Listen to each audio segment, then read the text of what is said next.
in Sioux Center and then made a lunch hour stop in Lamar's. That's where KTIV's Matt Hoffman caught up with the former vice president.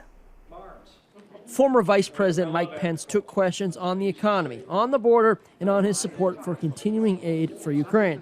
And he'll have to convince voters like Kevin Walker, who moved to Lamar's about a year ago. Walker supported Donald Trump in 2016, and that support continues today. But he's keeping other candidates in mind. I mean, he's a good guy. I don't doubt his faith in God and Christ. But I don't know. I like Trump. I like how Trump does things. You may not, but you know what? Trump gets things done. After the former vice president answered questions from voters, he got in line to order some salted caramel ice cream.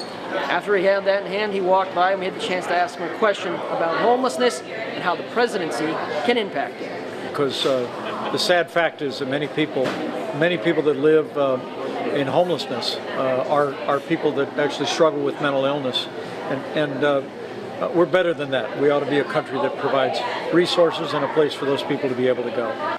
Pence floated the idea of reopening mental hospitals, many of which he says were closed in the 1970s.